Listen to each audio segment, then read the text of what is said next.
Welcome to the show called Let's Talk Homeschool, brought to you by Apologia Educational Ministries. This is the show where we talk about everything homeschooling, the who, what, when, where, why, and how. We want to affirm and encourage you in the decision to homeschool, challenge and inspire you to take it to new heights, and celebrate everything you get to experience along the way in this adventure of a lifetime. I'm your host, Davis Carman, and I want to remind you that you can now watch us on YouTube, or you can continue to listen on your favorite podcast app. Today, we have a guest, John Stonestreet, and we're going to be looking at the current crisis of Western civilization and how ordinary Christians are being agents of renewal right where they are. John Stonestreet is here to talk to us about Truth Rising, a powerful documentary presented by Focus on the Family and the Colson Center. In the documentary Truth Rising, Os Guinness and John Stonestreet interview cultural experts about this a civilizational moment that the West is experiencing and what the path forward for Christians looks like.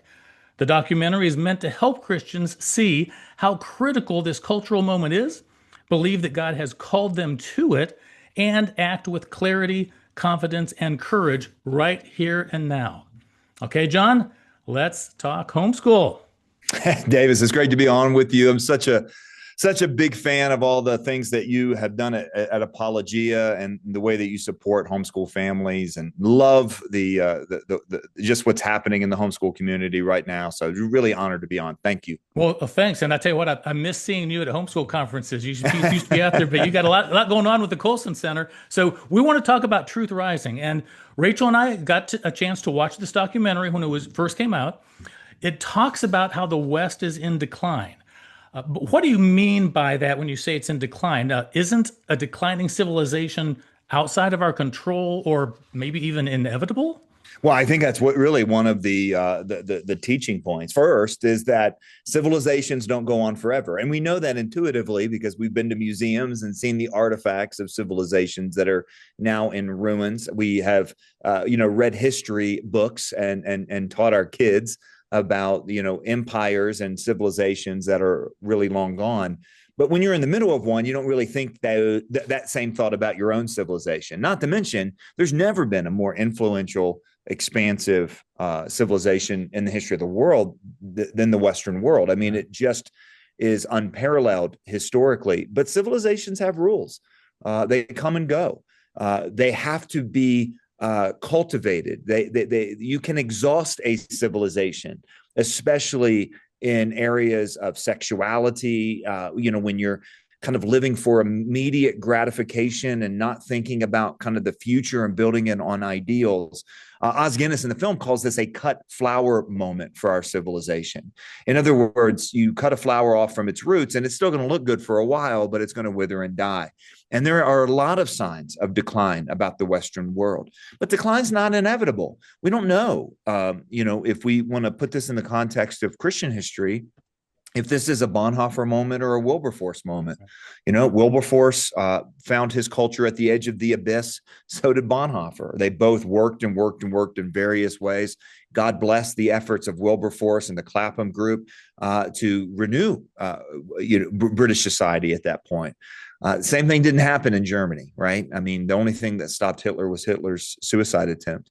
And so I don't know, but here's the thing. Whether we're in a Wilberforce moment or a Bonhoeffer moment for Western culture, there's still the question, how should we then live? What does that require for us? And a big aspect of that is understanding that we have been called to this civilizational moment. If it is indeed a civilizational moment, and if God precisely puts us in times and places, then we still got to answer that question, whatever the future is. Right. Well, and that was a great phrase that is probably new to most people to hear, and that's that word civilizational moment that Os Guinness essentially coined and got us thinking about. So what is meant by that? I mean, how is it important? How do we confront this, what he's calling a civilizational moment? Yeah, I mean, well, a civilizational moment is just basically a civilization at a tipping point, right?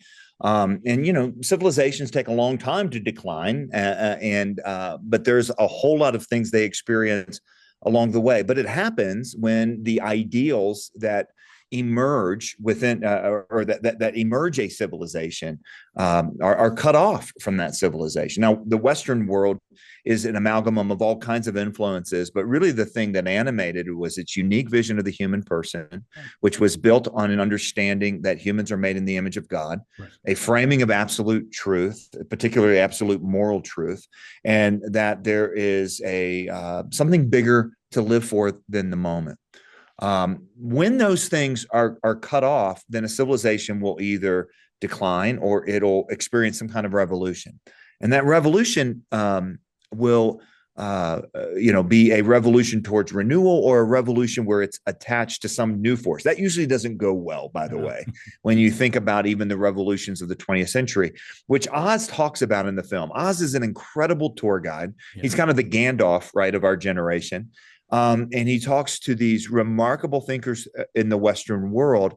And so I think homeschool families will find this as an incredible kind of contemporary history of the world that we're in and why. But as Christians, we have to take seriously something else. And this is why that civilizational moment phrase in my mind means so much. I alluded to it just a second ago, but I want to articulate it. Listen, we believe, as God has revealed himself in Scripture, that he has revealed himself to be historically precise. What I mean by that is he talks Galatians 4:4, just the right time, just the right place, God sends Christ. In Acts 17, Paul says that God determines the exact times that people live in the boundaries of their dwelling place. And he does that so that people can find him. So he's revealing himself through history. He's revealing himself at specific moments, and he puts his people at various times and places. That means that when we're thinking about what it means to educate our kids and send them off into their calling, it's not just maybe being called to a ministry or called to work or called to a job or called to a specific character, although all that's true. It's also being called to this specific moment in history. Right. And that's really what we want to get to is what does that mean to be called to a civilizational moment like this? What's required of us?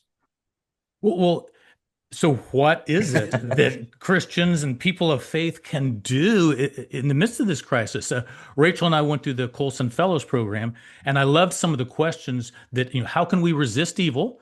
But also, what's missing that we can add to culture, or what is something good we can add? So I tend to think in terms of those questions that were asked as part of the Colson Fellows program, but how does Truth Rising, the documentary, help people of faith answer the question, so what do we do in this crisis?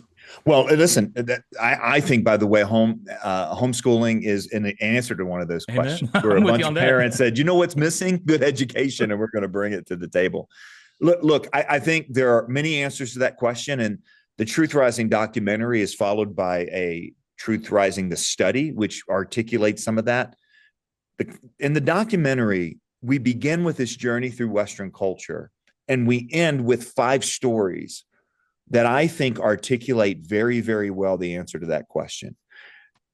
They're different stories, very different individuals whose stories we tell, but they all have a couple things in common. And I think the 2 things they have in common, which I think answer the question you're asking here, is truth and courage. If I were to say, remember the question that Francis Schaeffer asked, how then shall we live? And then Chuck Colson asked, how now shall we live? We actually almost named the film this, but we ran out of adverbs. There's not another adverb that actually makes sense. But they described very well. Schaeffer talked about, some people who, had character, lived what they believed. There wasn't a separation between what they claimed and what they lived. Chuck talked about a lot of the same thing, but also went a little bit further and said, people who understand Christianity as a complete framing of reality and not just something that's personal and private. Del Tackett talked a lot about this as well in the Truth Project. And of course, that came out of Focus on the Family, and Focus is our partner in this project. What we wanted to do was to say, look, all the things that those guys predicted of where Western culture was headed has pretty much come true. Like, they were pretty prophetic. And so now the theoretical things they talked about are existential realities for us. So let's not then give a theoretical answer to the kind of people we need to be. Let's give an existential telling of stories. And there's 5 stories that are told. And all 5 of these people are people of truth and people of courage. Here's what we mean. It's often credited to George Orwell. I don't know if he actually said it. There's some debate about that, but it's a wonderful quote that in a time of deceit, telling the truth is a revolutionary act. Right. We don't have a choice whether or not to be truth tellers. You will not be a truth teller if you're not confident that the truth is the truth. And not just the truth for you, but the truth about everything. I think we have great evidence that there is an incredible crisis of confidence among God's people right now. And here's how you know, is when we're challenged, we either go silent or we go angry. I mean, think about if someone comes up to you and really wants to fight over whether the earth is round or flat. I'm not going to get too riled up about that. And I'm not going to be, scared to say what I believe. But if I am scared to say what I believe about something else, about whether God created humans male and female, about if the definition of marriage is between a man and a woman, as whether, what is the truth about Islam as a worldview and what it's brought to the history of the world? What's the truth about Christianity as the source of so many wonderful things like human rights and so on? If I'm intimidated and silent, or if I just get riled up and I respond with the same vitriol that's often thrown at me, I think that reveals a crisis of confidence. And so, when we say Christianity is true, I guess at some level, this documentary is kind of done trying to convince people that it's true. But I want you to see a life that's built on truth. I want you to see a life that's restored by truth. One of the stories is Chloe Cole. Chloe was deceived. She was the victim of one of the worst lies of our generation, that we could be born into the wrong body. At age 16, she had a double mastectomy. She was so far down the hole in that lie. Truth has changed her life. First, the truth about who she is. Second, the truth of salvation in Jesus Christ. It's an amazing story. Talk about Jack Phillips, who not only believed what was true about marriage between a man and a woman, but that truth was challenged. And with a quiet confidence, he went forward. Didn't know it was going to be 13 years of his life in which he was going to be viciously attacked by the state of Colorado and proxies of the state of Colorado and by many other people. And yet what God can do if we're willing at that moment of that crisis to stand on what's true. I mean, it's more than just knowing it. You know what I mean? It's like, what does it mean to stand on truth? What does it mean to believe truth? What does it mean to love what is true? Knowing that ultimately loving truth is a way that we love God and love our neighbors. And then that in and of itself leads to courage. Courage doesn't come out of nowhere. Courage comes as a cultivated virtue. And if, you and I think we've had this conversation many times in the past. We both go to homeschool conferences, and we both have talked about this with our own kids and talked about each other about this with our own kids, is that we want to prepare our kids not to be successful homeschoolers. We want to prepare our kids to be successful adults. And we want them to have the equipment that they need. And I live in Colorado Springs, where there's a lot of Olympic teams. Imagine if we sent a team to the Olympics to play volleyball, and their training had been to play pickup in the park, right?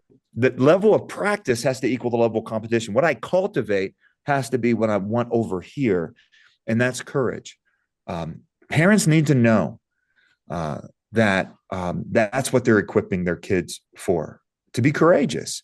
Doesn't mean that they're going to be vitriolic and, out there looking for fights. None of that's true. But you got to be courageous, because the fight's going to come to them. No, that's true. So I remember watching one of the promotions for Truth Rising, and you alluded to the 5 stories, and somebody asked you what was your favorite, and you said you didn't want to spill the beans yet. You've already mentioned a couple, Jack Phillips and Chloe. Were those your favorites, or were anything else about the other 3 that you want to highlight? Because I think most people are probably somewhat aware of the Jack Phillips case, but the others are probably a little less on their radar or less in the news, at least at this point. So what are some of your other takeaways from the stories and just the personal side of what they can tell us all? Again, what is God calling me to do in this moment? Yeah, those are my two favorite. And then I have three more. So if that helps. I mean, no, it's really hard. You know what's interesting about the Jack Phillips? I'll tell you a vignette that I haven't told anybody else, but we did an interview about the documentary, Jim Daly and I. And our host, and I won't say who it was, but a wonderful person, deep person of faith. And, she just let us know off a line. She said, I actually, because you said everybody knows the Jack Phillips story. I think that's true, but a lot of people don't know the truth about the Jack Phillips story. And this is a Christian, wonderful woman, loves Jesus. And she said, when we heard we were going to interview you, I didn't want to do the Jack Phillips story because I think he should have just baked the cake. Isn't that interesting? So, yeah. And then she said, but I watched the documentary and I want to talk about that because I was wrong. And, we don't know. I mean, you just think about recently about Charlie Kirk. I don't have to agree with everything that Charlie Kirk did or say, but there's a lot of cultural myths about Christians who tell the truth that just aren't true. And Jack's one of them. And his confidence in the Lord, telling the truth and leaving the results up to God. That's one of the lessons that we got to learn. Right. Because you're courageous. I'm not courageous if I think this rests on my shoulders. But if I actually believe that God is in charge of the universe and I can tell the truth and leave the results to him and he's trustworthy, then then we can charge the gates of hell with a water pistol. Exactly. So this documentary talks about the current decline and what are the possible outcomes, a restoration, disappearing altogether. So some might say that this documentary has an alarmist aspect to it. And why be so alarmist when this certainly isn't going to happen to us? What would be some of your responses to that kind of thinking? Sure. I mean, I think two reasons.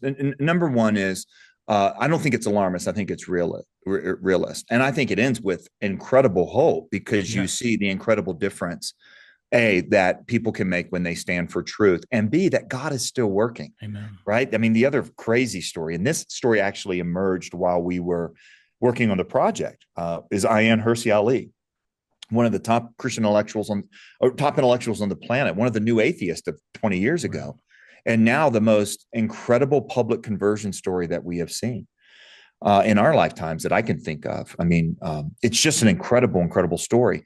And we initially asked her to be a part of helping us explain Western culture. And then we're realizing, oh, God is doing an incredible work here. And that's just the hope that comes out of that is huge. But here's what we need to understand. In the Christian worldview, God is over and superintending the flow of history. History is part of a larger story, his story, the story of the renewal of all things. And so we can't understand the story from the perspective of a moment, especially if it's a super chaotic moment, especially when it's a moment where it's tempting to say that all is lost and there's nothing we can do. And I think a lot of Christians do think that we are just part of kind of these blind forces of history. But the Christian worldview is that these forces of history aren't blind. The forces of history are coming out of the will and purposes of God, and that he in his kindness allows us to be part of that. So I think that as we understand it, God superintends history and he has given us an ability to act, and that our actions mean something. Our actions actually bring results. And you can see that with the stories of Chloe, with the stories of Dylan. I mean, that's another crazy one. I mean, look, Seth took a stand on X when all seemed lost on, I mean, it wasn't X then, it was Twitter. All seemed lost on Twitter. And then something changed. There was, you may have heard the world's richest man decided to buy it. And then you start saying, oh, here's all the things that flow from that. And it started with a courageous decision to stand by the truth. So I think, look, we could say it may not happen to us, but what kind of world do we want for our kids and our grandkids? I think that's enough motivation for us to act. The fact that we don't know where history is headed, but we're commanded to be faithful. And to be faithful is success, and God brings the results. And we know the end of the story being the new heavens and new earth and the renewal of all things. So I think there's plenty of reasons to be hopeful. It's not alarmist at all. It's realist. Don't get me wrong. We're not, because listen, we're not Gnostic either. Right. In other words, we think the physical world and what's happening in the rise and fall of nations and what happens with as we say often, ideas have consequences and bad ideas have victims. All that stuff really matters. And we can be hopeful because we know that Christ is risen. Right. Well, you've mentioned plenty about standing on truth and courage. And you even just recently, just in the last couple of statements you made, talked about living by faith. As people of faith, we need to live by faith and yet leave the results to God. Our job is to be faithful, as you were saying. And God is a God that if we believe that he's capable and he created everything and intervenes in the affairs of men, then we can leave it in his hands. And yet at the same time, not stand still and do nothing and be silent, but to take those stands, take it with courage, stand by in faith. So with all of that in mind, do you have like a prayer, a hope, a dream that would come from this documentary? Yeah. I mean, listen, it's that, gosh, I think that we have an idol of safety in the Christian community. And I think that's particularly a temptation for parents, but that's not what we're equipping and raising our kids for. And this is a resource that I think a lot of parents would be like me and say, I don't know how not to raise my kids for safety. And I'm not saying being foolish. I'm not saying being vigilante. I'm not saying that we're, going out trying to chase martyrdom or anything like that. I'm just saying we need to be realistic about the cultural moment and be clear-eyed on what God is calling us to do. And I hope this could be a resource for the next generation in that front. But, I hope that, and I believe that will happen when people again embrace this notion that Christianity is actually true. Right. And it's a truth not only that I mentally assent to, but it's a truth that I can orient my life around.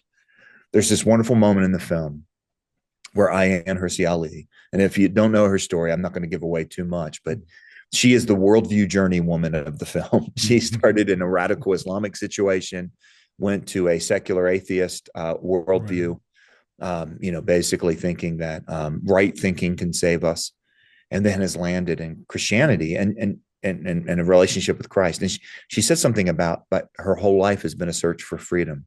Mm-hmm. And she finally found it. Yeah. And it's one of the most moving things. I mean, to me, it's just a remarkable moment in the film because you see the look on her face, you see the light in her eyes, and it's not fabricated. Like we did not Photoshop that one. Right. It just pops out of her because you know what? Christianity is true. Yeah. Jesus Christ, as Chloe Cole says, there's not your truth or my truth. Jesus Christ is the truth.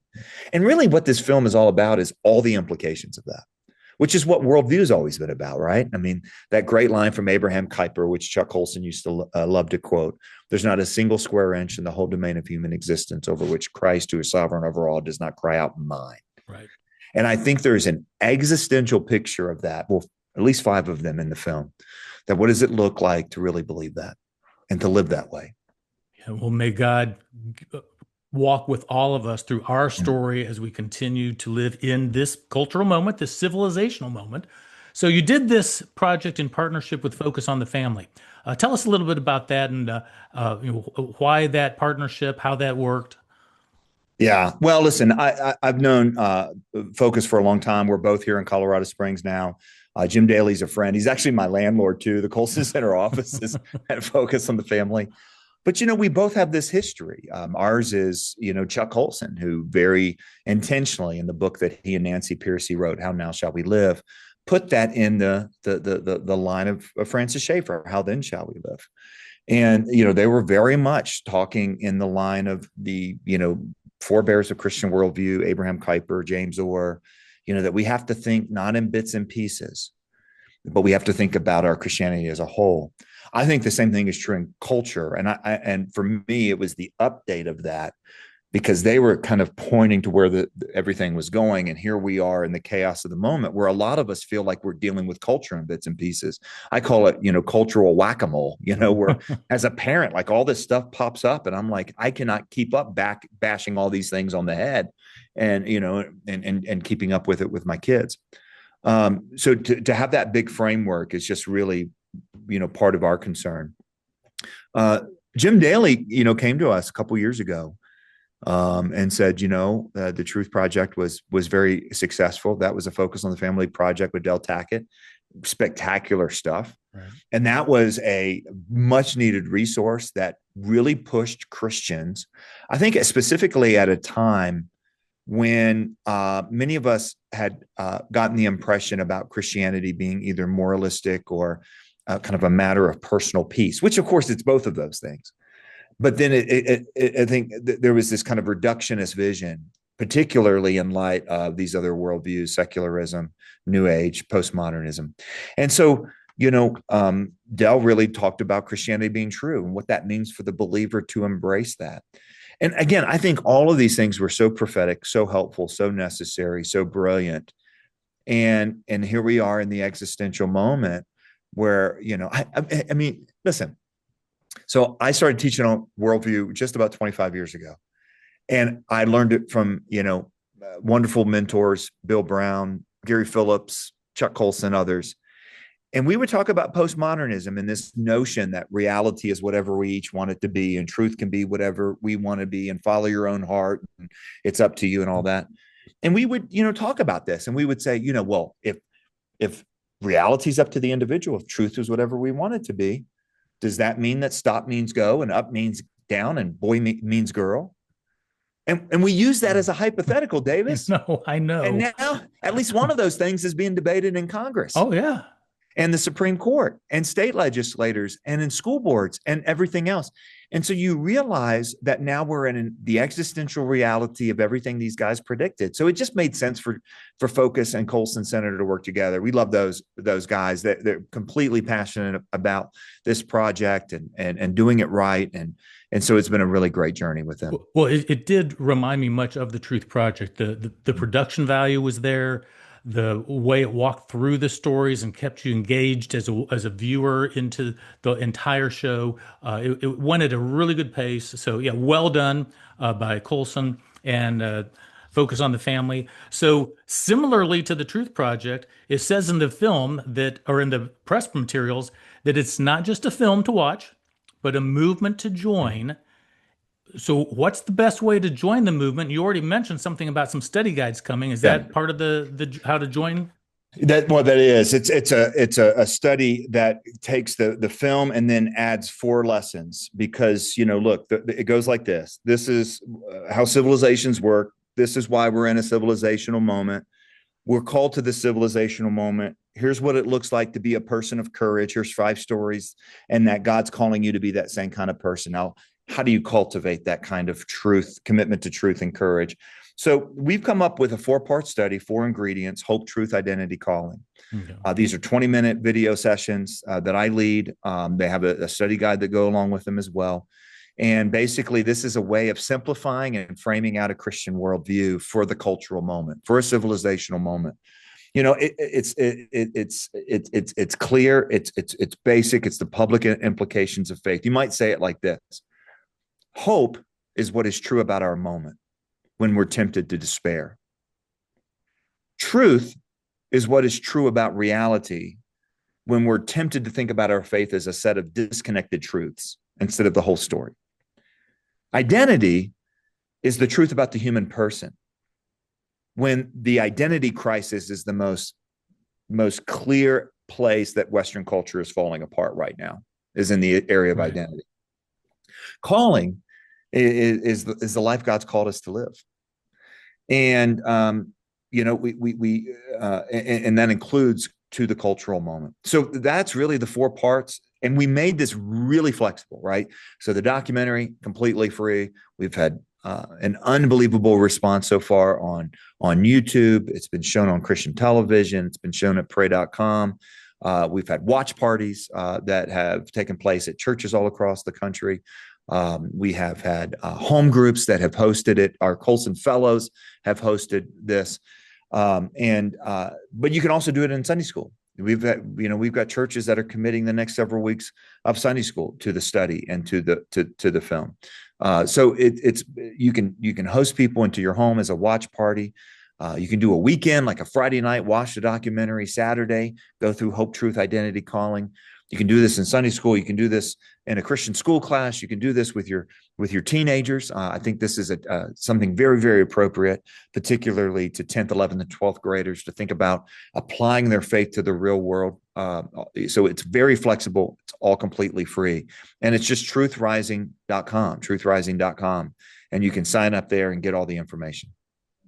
So, Ria, well, one, I'm on the Sunday school team at our church, and this is definitely something that I look forward to presenting so that we can do at the beginning of this next year at our church. And so, yeah, I'm glad to hear it's flexible. I can see how the Hope, Truth, Identity, and Calling could easily make some really good, logical, and easy to understand lessons for people can take it and apply it to their own life and the calling that God has on their life. So fantastic work there. Look forward to seeing that. Give us a couple websites. Where can people find Truth Rising, the study guides, and any other materials from the Colson Center? Yeah, I mean, it's just all right there, truthrising.com. Specifically, if you're a Colson Fellow and you've been connected with us, go to truthrising.com/Colson. The video is available right now on YouTube. Again, we're giving it away for free. The comments that are coming in are just really so incredible and so moving. There's a timing aspect of this culturally that we just, you trust God with this. When you start these projects, you're like, well, are we going to be in a time where everyone's scared, or everyone's motivated, or everyone, are we going to have, this kind of administration or that kind of administration? And it shouldn't matter as much as it does, but it does. All these things, the timing has just been amazing. So it's there on YouTube, but just go to truthrising.com. That's the best place to start. And you can go from there. You can sign up to be a part of the movement. If you're a pastor, you can sign up to get all the resources for your church. We've had a lot of, churches get involved, and that's the starting point. Fantastic. Well, let me read this portion for our listeners. To watch Truth Rising, visit truthrising.com. The Colson Center exists to equip Christians with the clarity, confidence, and courage they need to live like Christians in this cultural moment. To enjoy other free resources from the Colson Center, you can visit colsoncenter.org. Well, it's time to bring this conversation to a close. Thank you for listening. Thank you for watching. We'll hope you join us next time. This is Let's Talk Homeschool, brought to you by Apologia Educational Ministry. I've been your host, Davis Carman, with our guest, John Stonestreet of the Colson Center. Have a great day, and until next time, we're walking by faith and enjoying the homeschooling adventure of a lifetime.